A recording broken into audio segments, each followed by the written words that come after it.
didn't really do, others didn't do what Ghazali did, was that he became such a master of philosophy that he was, and this is the most esoteric and academically demanding of disciplines, he became such a master of philosophy that he was now able to stand toe to toe with Ibn Sina.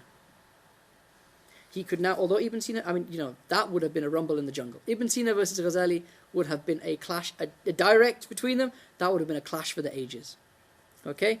It never happened, but Ghazali was able to stand toe to toe with Avicenna and have that and propound a worldview that said, yes, you're right about this, and this. However, the error is here. This is an error, that's an error. Now the tahafut, which is his critique of basically Avicennan theology, of Avicennan philosophy, all right? His tahafut is a critique of 20 points, right? But that's not an argument. Is not to say you got everything right, but these things are wrong, and that's heresy and that's disbelief. On what basis? And it's actually the look at on what basis was Avicenna wrong, right? That you actually see the germination of the Ihya. You actually see the germination of the Ihya in that. What is Avicenna's theory of knowledge? So if you look at Ghazali and his effect as a theologian in the 5th century that we've spoken about, in the 4th century you have a very similar thing with Ibn Sina.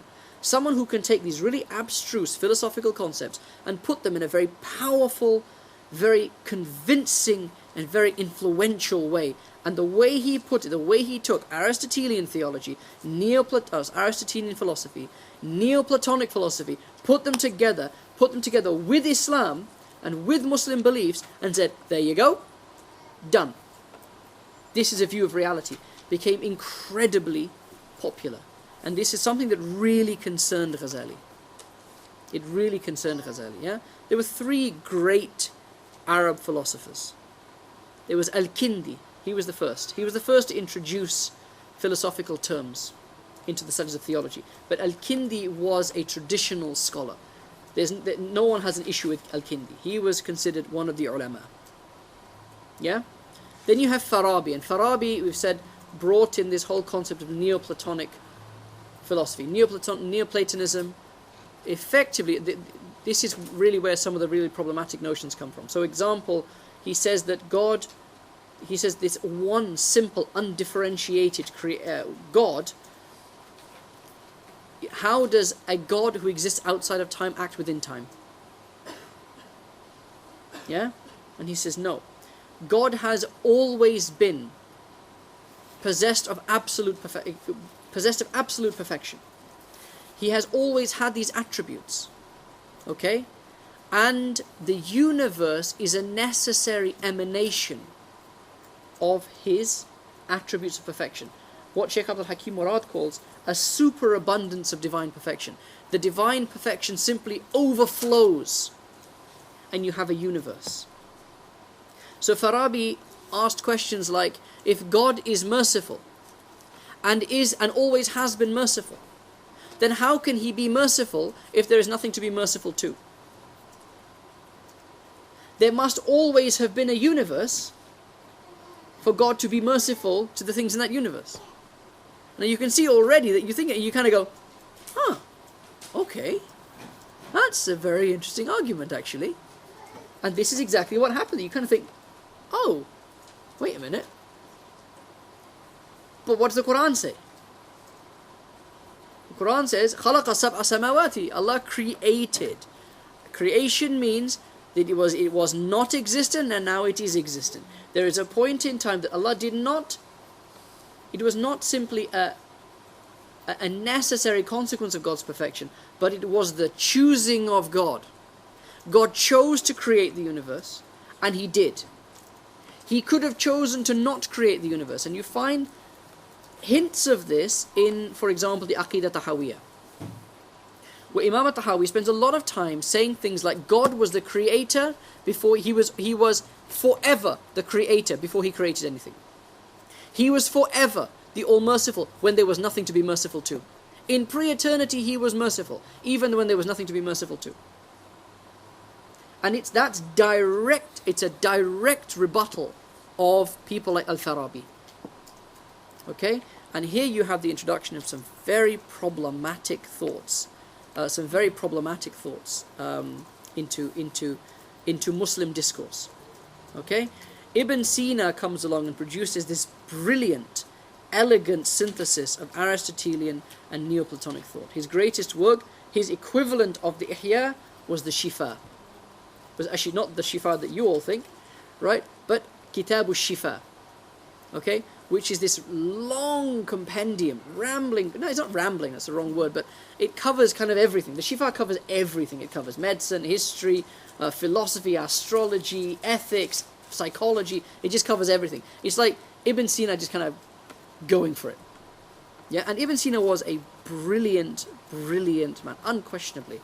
Ibn Sina started studying medicine when he was 16 because he was bored and he had studied everything else. He started studying medicine within 2 years, he's 18 years old, he was teaching his teachers. His teachers of medicine were now studying medicine with him. Alright? You know, I was talking, I think, to Maulana Shamas, we were talking about this, and I said, you know, what, it must have been awful to be someone like Ibn Sina or someone like Ghazali. It's like, you know, you have this brain the size of a planet, and everyone else is just too slow. You know, you've studied everything. Ghazali says, I studied everything. There was nothing left to study. Yeah? You know, Ibn Sina said the same thing, there's nothing left to do. Yeah? I mean, Ibn Sina had entered into a discourse with Al-Biruni. Biruni was another great philosopher, another great, great thinker. He was the guy who wrote the history of India. Right? Biruni. Right? And Biruni sent Ibn Sina these questions. And Ibn Sina kind of looked at the questions and he gave an answer. Then Biruni wrote back and he kind of looked at him and said, I don't have time for this. And he gave it to one of his students. And he said, you sort him out. No, you kind of, it's, this is the type of person you do. And now Ibn Sina was this type of person, but Ibn Sina regarded himself as a perfectly orthodox Muslim. If Ibn Sina couldn't work something out, Ibn Sina would go to the mosque and he would pray to God for guidance. Right? He saw himself as a completely orthodox Muslim. He saw his system as completely in keeping with revelation, but he followed, and this was his error, he followed the principle of asalatul aql. That is to say that the first principle to determine, and this is the issue with philosophy all round, what is the basic principle, guideline, criteria that you use to determine the truth? It is not revelation, it is reason. It is reason. For Ibn Sina and the Arab philosophers, okay, the Prophet ﷺ was Plato's philosopher king, the greatest of the philosopher kings. The Prophet ﷺ and the Anbiya were philosophers. Okay? Their knowledge of God was on the basis of their absolute understanding of philosophy as it truly is, i.e., wisdom. They had wisdom, and because of that wisdom, they had a right to be followed. وَمَا أَرْسَلْنَا مِن رَسُولٍ إِلَّا لِيُطَاعَ بِإِذْنِ اللَّهِ. We have not sent a messenger except that they should be obeyed by the command of God. Ibn Sina would have said, yes, they should be obeyed, not because they're carrying a message, but because of their wisdom. Because of the wisdom that they have, they should be obeyed. So what is the revelation? The revelation is them explaining esoteric, rarefied, philosophical truths to idiots. It's their dumbing down. Revelation is the dumbing down of truth for the masses. So if you rise above the level of the masses, if you understand philosophical truths, then you use the philosophical truths to interpret revelation. And this was Ibn Sina's approach. It's an approach that Ghazali had a big problem with, and you'll see why, because Ghazali's response to this was so subtle and so brilliant that it's just astounding. Because he said, well, yeah, you're kind of right, as he does. He says, he doesn't say it like this, but he's basically, you're right. But, and then he takes that argument one step further. He accepts the argument, but takes it a step further. Right? And that, what comes in that step further, is not the tahafut, is not the work that the criticism of philosophers that he wrote. The step further is the ihya. The step further is the ihya. And you'll see why in a second. Well, maybe next week. It's already 11 o'clock, Ya Rab. Okay. So, Ibn Sina wrote the Shifa, and really, this has had huge effects. The work of Ibn Sina, the effects of Ibn Sina on orthodox Muslim belief. Ghazali considered Ibn Sina a disbeliever. Let's make that clear. Okay? He considered Ibn Sina a disbeliever. Okay? But the effect of Ibn Sina on later orthodox Muslim doctrine and practice has not really been the subject of study. It hasn't received the study it deserves. And a lot of that effect, the positive effect, if you like, of Ibn Sina, was mediated through Ghazali. It was because of Ghazali. The Ghazali took a lot of the ideas of Ibn Sina, filtered them brilliantly. And what you have after that is actually now talking about ethics, talking about theology, and so forth, is acceptable. It's acceptable to talk about those things in philosophical terms. Yeah? Ghazali's approach was always al-hikmatu dalatul mu'min aynama wajad akhad. Wisdom is the lost property of the believer. Wherever he finds it, he takes it. Okay?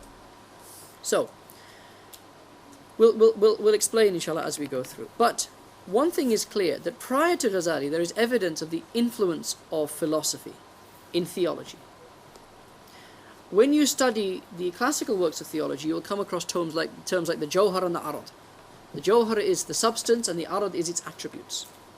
These are very philosophical terms. Jawhar and Arad do not occur in the Quran or in the Hadith. The Prophet ﷺ never talks about a Jawhar and an Arad. But the whole of classical kalam is based on the notion of Jawhar and Arad. And do they exist or don't they exist? Right? So this you'll come to later, but there's the notion that what you call, there's this whole discussion in works like the Kitab al-Irshad of Juwaini, the Muhassal of Imam Fakhruddin Razi, Sharh Aqaid al-Nasafiyya of Imam al-Taftazani. These are the great works. These are the madrasa texts.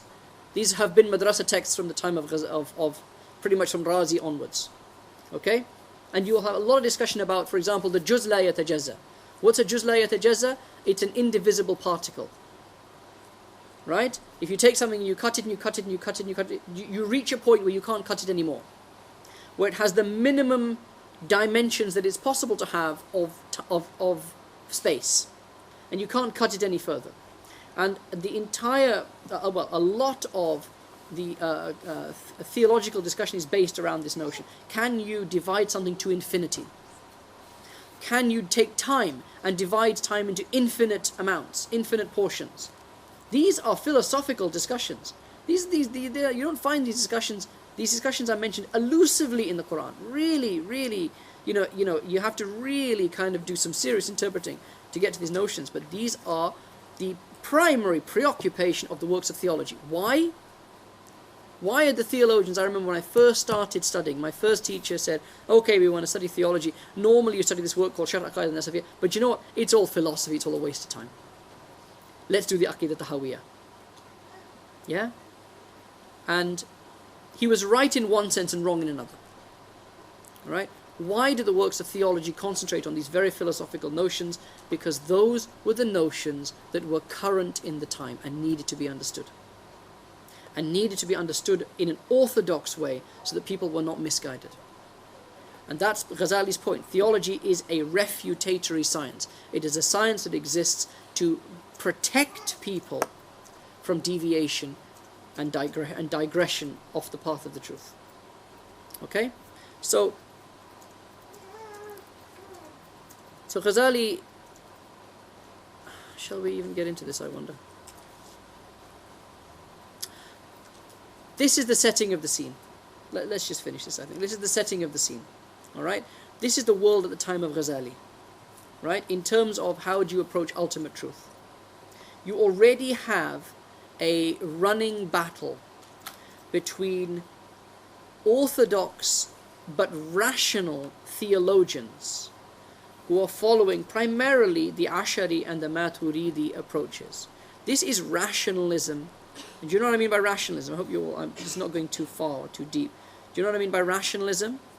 It's the use of the intellect, all right, in understanding your notions to do with the hereafter. It is, for example, not a coincidence that the Ihya begins with the Book of Knowledge and ends with Kitab Dhikr al-Maut, the remembrance of death and the hereafter. وَمَا بَعْدَهُ Dhikr al-Maut وَمَا بَعْدَهُ. Okay? Ibn Sina wrote a work called Kitab al-Ma'ad, right? The Book of the Return, right? Which is his eschatology. Eschatology? Beliefs about the hereafter. What happens after death? What happens to you when you die? This is the one thing that differentiates human beings from animals. Yeah? Is the notion that something continues. That when I leave this mortal plane, I don't cease to be. And that is a fitri thing. That is something that is ingrained within our fitra. Even in a very secular society in which we live, ideas about, you look at the TV channels, what do you find? A haunting. Yeah? Most haunted live, all this type of thing. And it's all about what? It's all about something remaining after people die. Ghosts. Yeah? Even atheists will talk about, my granddad has gone to a better place. There is this notion that this is a fitri thing. And Ibn Sina's answer to what happens after you die, in the context of what it says in Revelation, Ibn Sina says that all that stuff about hell being an actual place where you go with an actual body and you actually burn. Right? Heaven being an actual place that you go, an actual garden that has actual rivers, right? And trees and companions and all that sort of stuff. He says, no. This is the understanding of the masses. This is just so that the masses understand it. No. Heaven is a form of existence that is understood by the pure souls. It is a purely spiritual experience experienced by the souls of the righteous. And hell is a purely spiritual experience that is experienced by the souls of the damned. Heaven is the proximity to God. Hell is distance from God. Does that sound familiar yet? Because actually you do find elements of this in Muslim thought. That what makes paradise is that it is the tajalli of God's rahmah. It is the manifestation of God's mercy. What makes hell? It is the tajalli of God's jalal. It is the manifestation of God's absolute majesty, or of God's wrath. Yeah? And this is true. But what Ibn Sina did is he negated the literal, he negated the physical, and I'm going to use physical in inverted commas, right? I'm going to use physical in inverted commas because you find even right very, very early with Ibn Abbas. Ibn Abbas said in the hereafter, nothing remains except names. It's one of the primary tools through which we understand all the verses of Quran. Ibn Abbas, remember, great Sahaba, but was tarjumatul Quran. He was the interpreter of the Quran. He was the great mufassir. And the Quran speaks a lot about the hereafter. Jannatin tajri min tahtiha al-anhar.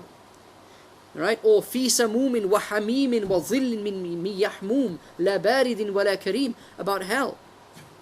What did Ibn Abbas say? Ibn Abbas said, in the hereafter nothing remains but names. La yabqa illa al-asma. What does that mean? It means that there are gardens in paradise. There are flames in hell.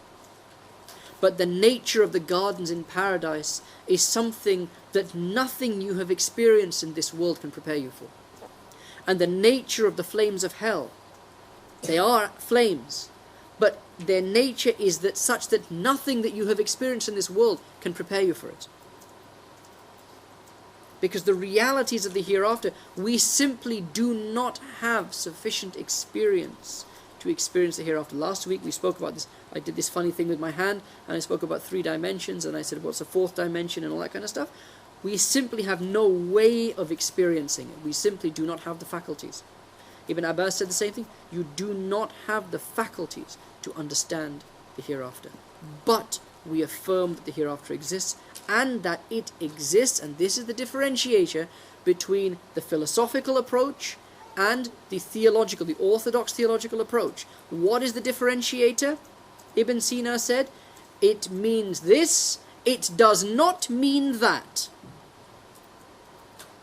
What do the theologians say, Ghazali and so forth? It means this, and we affirm that we can. It means what it says, but we affirm that we cannot truly understand its reality.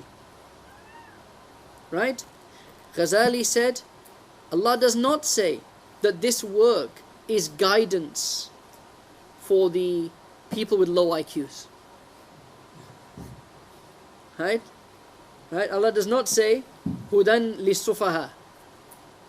Right? Guidance for the people of low IQs. He says it is Hudan lil-muttaqeen. It is guidance for the righteous. It is guidance for those who are actualized. Ulul albab, the people possessed of intellects. Yeah? It is astonishing, it is an astonishingly arrogant thing to say that the Quran and the Hadith and everything that the Prophet, this great philosopher king as you call him, has come with is basically a convenient lie, a convenient fiction. Yeah?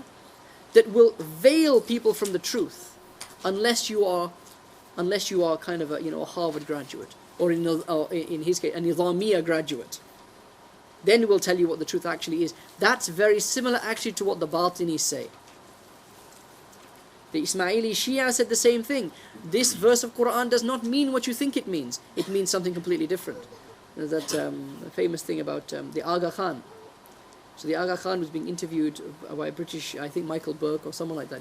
Aga Khan is the head of the Ismaili Shia in modern times. Right? He was being interviewed, and he's sipping champagne as he's being interviewed. And he was being interviewed about race horses, because he was very famous. He owned loads of race horses. He was being interviewed, and Michael Burke says, excuse me, your eminence, I thought drinking alcohol is forbidden in your religion. And he says, my dear boy, it turns to water as soon as it touches my lips. Right? So there is this notion, but no, there's nothing wrong with alcohol. Right? The problem is the drunkenness. So Allah isn't forbidding alcohol, He's forbidding drunkenness. No, Allah is forbidding drunkenness and alcohol. Yeah? But Ibn Sina made that he said, I drink. Because the reason drinking is forbidden is because it causes drunkenness. The reason drunkenness is madhmoom, it is blameworthy, is because it takes away your intellect. And the intellect is alladhi sharrafa bihil insan. Right? The intellect is that through which mankind has been exalted and honored. And so if you take away that man's intellect, all that is left is an animal. Right? However, I don't get drunk. The most as a philosopher, the most heinous of crimes that I could commit against myself is to take my intellect away from me. I don't want to lose my intellect. I want to keep, that's the most important thing to me. That's what makes me who I am. Not like you plebs, but it's what makes me who I am.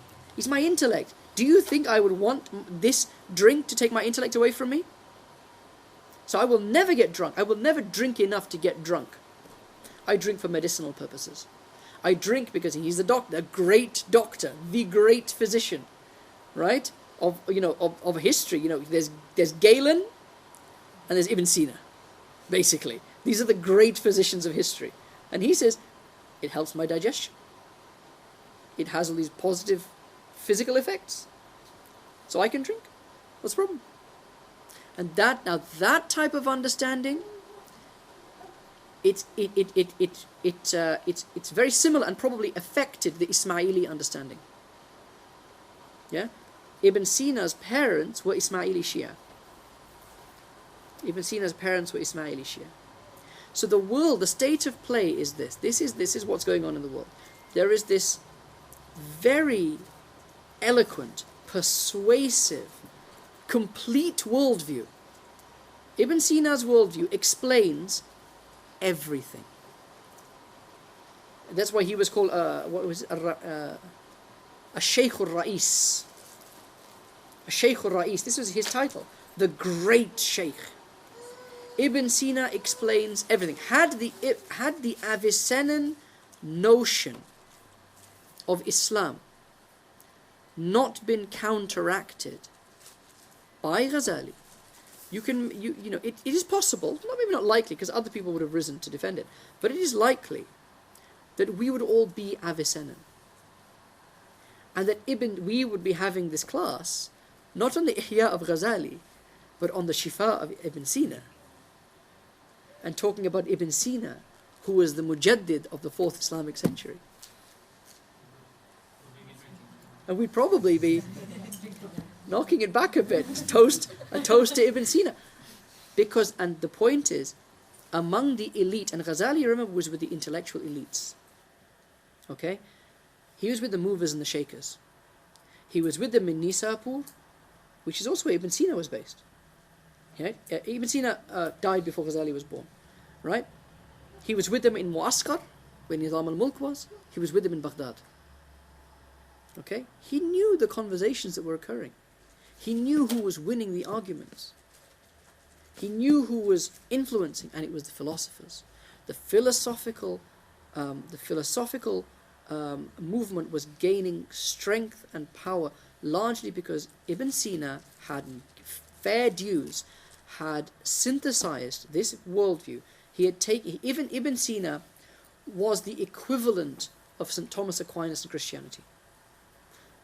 Thomas Aquinas took Greek philosophy, which had come through the Arabs, through Ibn Sina, through Ghazali, through Ibn Rushd, translated into Latin,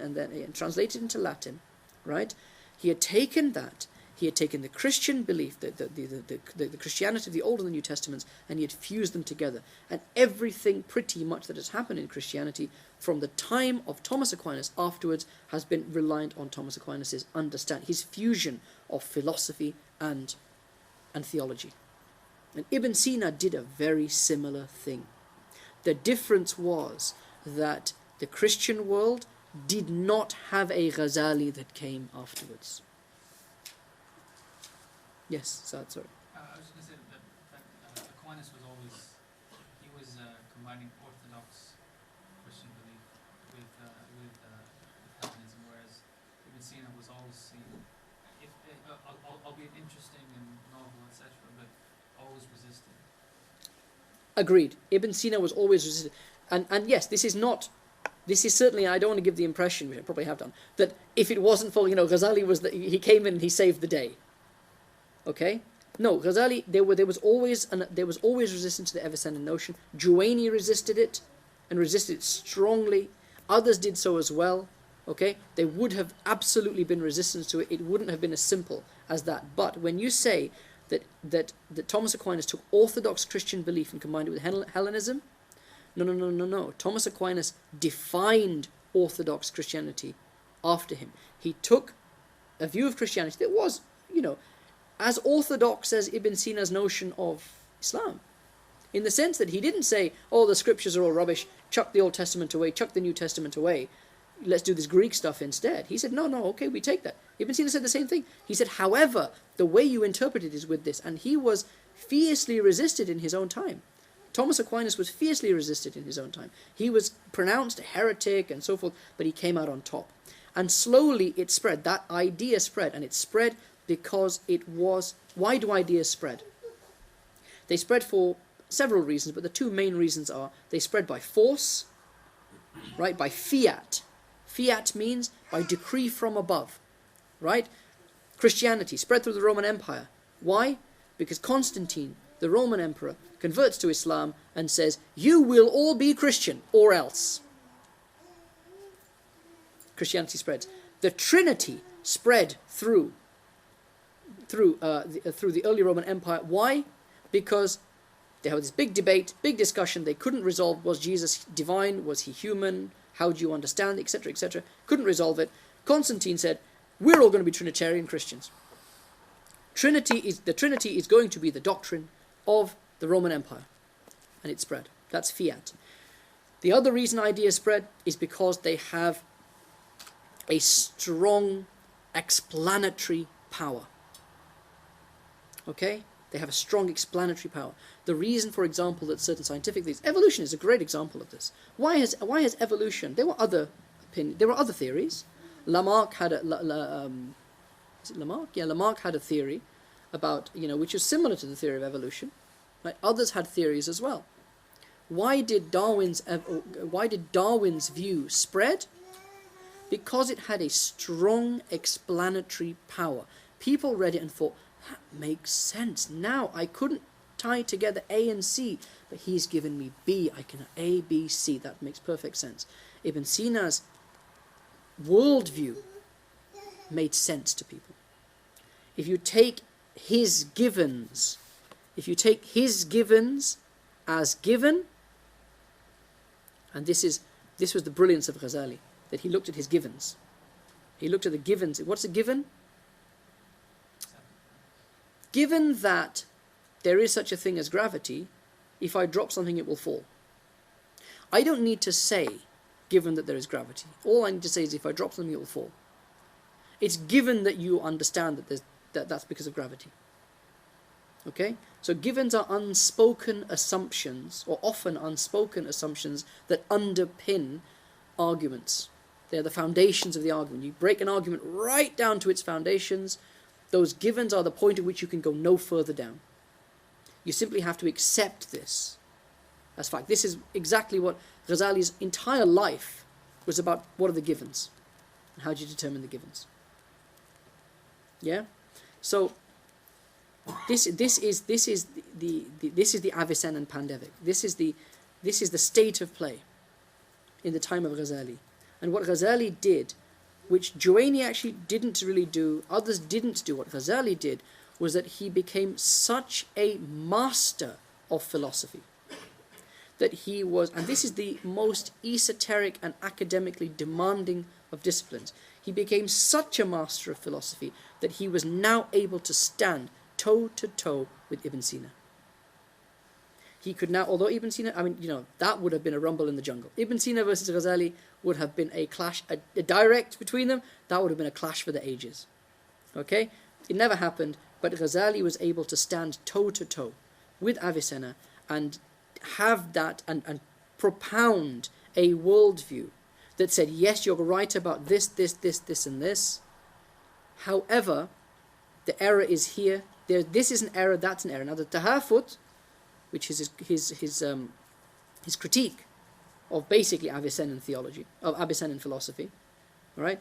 His tahafut is a critique of 20 points, right? But that's not an argument. Is not to say you got everything right, but these things are wrong, and that's heresy and that's disbelief. On what basis? And it's actually the look at on what basis was Avicenna wrong, right? That you actually see the germination of the Ihya. You actually see the germination of the Ihya in that. What is Avicenna's theory of knowledge? Okay, but inshallah we'll have to talk about that next time. I'm sorry. We have done exactly one slide. Not even one slide, half a slide. So my apologies for that. But this is where we are. And this is relevant because it is exactly the same thing that is happening now. Exactly the same thing. And where, if we have something to contribute as Muslims to the discussions that are going on at the moment, okay, it is the Ghazalian approach is the approach to take. That what you need to critique is the givens. When you look at the great arguments that are made today against Richard Dawkins, against Stephen Hawking and so forth, who do you find making those arguments? You find religious people, but religious people who are professors of philosophy, professors of mathematics, who can argue with Stephen Hawking, the great physicist of our time? Who can argue? He is the Newton of our time. He actually holds the Newtonian chair, or he did hold the Newtonian chair at the University of Oxford. Who can argue with him? A physicist. Because if I argue with Stephen Hawking, he will say, can you explain to me this equation? I say, no, I don't. I can do 3x plus 4 equals 12, and I can work out x, but I can't really do much more other than that. He said, well, then you don't even have the tools to understand what I'm saying. Yeah? And that's where you find the people that are doing these critiques, people like William Lane Craig, right, and who is a Christian, orthodox, absolutely orthodox Christian theologian who believes in the Trinity, who believes Jesus died on the cross for our sins, all of that sort of stuff, right, is also a professor of philosophy. And this is a person who is using arguments formulated by Muslims, by Ghazali, by the theologians, our arguments made 1,000 years ago, to refute the most modern arguments against the existence of God. So my question is, where are the Muslims doing it? Where are the Muslim philosophers doing this? Where are the Muslim scientists doing this? And with the exception of people, now, part of the reason for that is that, there are Shaykh Ramadan al-Bouti. Shaykh Ramadan al-Bouti, rahimahullah, he was someone like this. Right? And there were others, there are others like this. Brilliant theologians, brilliant philosophers, but it's all in Arabic, so it doesn't count. Who are the people in our time? Okay, the Shaykh Abdul Hakim Murad, who is, I was listening to a lecture of his in preparation for this, and he's just so annoying. He's just so annoying, he effortlessly, he just comes out with this thing, and he just flips things completely 180 degrees around. You kind of think, whoa, I never in a million years would have thought this. I never in a million years would have made the connection that he just kind of sitting there going, oh, that and that. And I'll do it, don't worry. And I'll credit him when I do it. I won't say it's all my ideas. And you just think, wow, this idea that the Ihya, you kind of went, when I said the Ihya is the answer to Ibn Sina. Yeah? This is not my idea. Of course not. Don't be silly.